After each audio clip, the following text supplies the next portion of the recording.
everybody, welcome to my channel, Fall Craft Designs. I'm Wendy. Today, I'm so excited. I received a new vacuum chamber for my resin. So we're going to unbox it together, see what needs to be done, see if we have to put it together, and try it out, see how it goes. I hope you enjoy. Take care. So the pump is from Vivor, and I'll put the link in the description.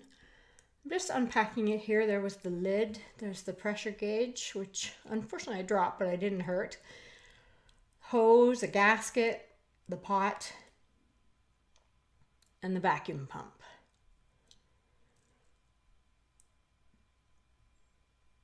And the vacuum pump, I believe, they mustn't have tightened the oil reservoir lid very well because it was just covered in oil and there wasn't enough oil to run the pump. So I had to add oil to it. Now do this, be patient with it because it takes time for the oil to reach the window at the front. I got impatient and poured the whole bottle in, and it turns out it was too much, so I had to pour some out.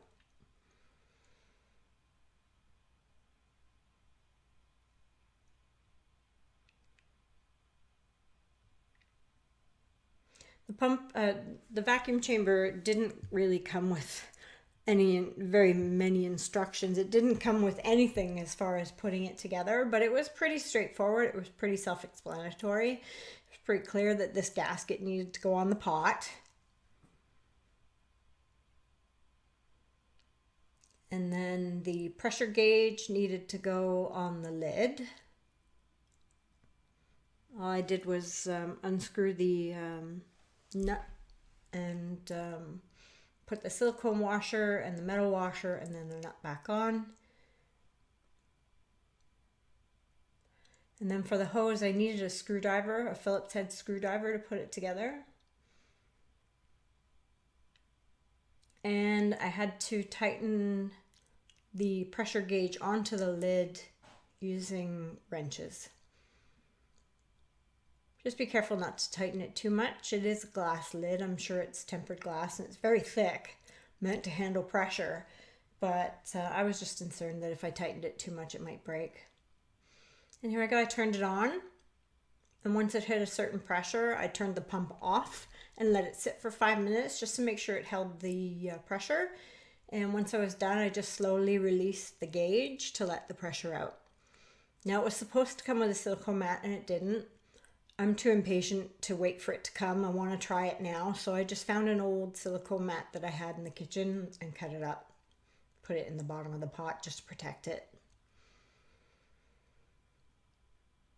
I'm using my UVpoxy, Ecopoxy UVpoxy.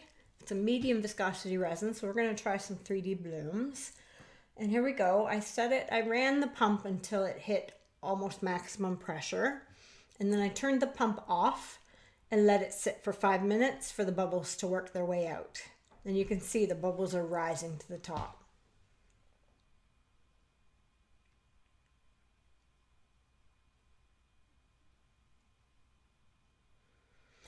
And then once I was done, I slowly released the valve on the pressure pot.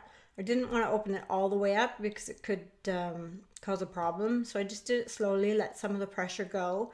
And once it got really low, I opened the valve up completely so that I could release the lid. Now the bubbles are still sitting on top of the resin, so I did have to take my torch and torch it really briefly just to get rid of those bubbles. And here we go, a little bit of resin into a cup for the pigment paste, which I'm using a colored pigment paste this time, not a white. I didn't mix up enough resin for 4 coasters, so we'll just do 3 for today.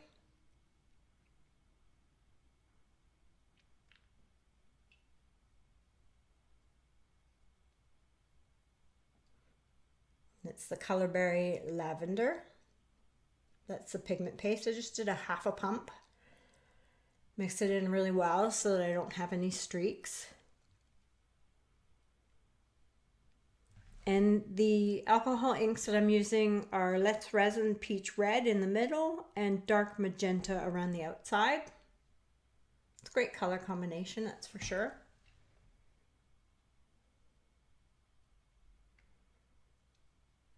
And then I take my pigment paste that I've mixed up, and I didn't have to wait for anything to heat up because I actually sat the resin in a hot water bath prior to putting it, prior to mixing it. So it was already heated up.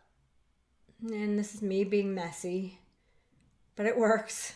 I've created many 3D blooms, and it can be done even if you're messy.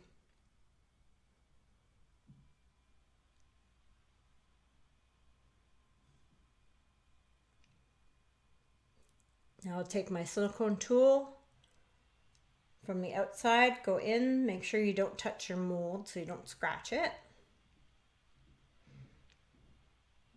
And then what I like to do is go from the inside out as well, and just on a little bit of a curve just to give it some interest.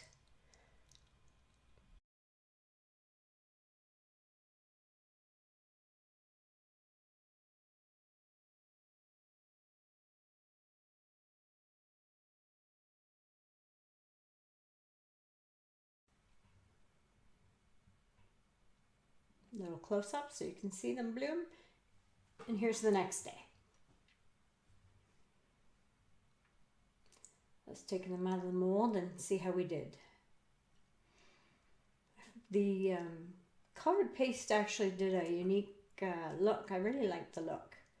So you can see the dark magenta through it, just to give it some interest, but the colored pigment paste really took over quite a bit. I'm happy with the results for sure.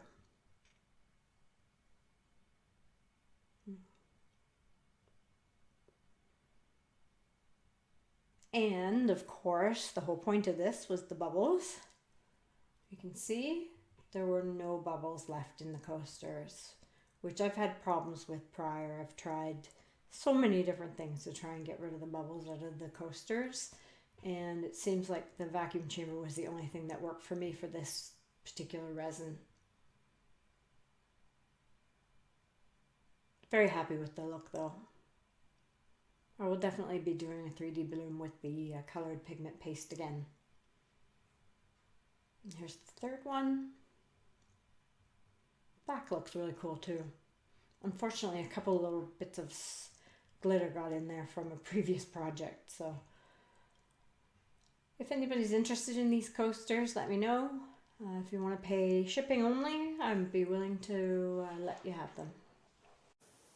Well, my vacuum chamber was a success. It managed to remove the bubbles. I did find it was a little bit better if I heated the resin up, just set the bottles in hot water prior to mixing. But once I put it into the vacuum chamber and tried it out, you saw it got rid of the bubbles, which is fantastic. Hope you enjoyed this. Hope this was helpful. And if there's anything that you'd like to see me do or try, please put it in the comments. Let me know what you're up to, what you're working on, and subscribe to my channel so you can get updates when I post new videos. Thanks. Have a great day.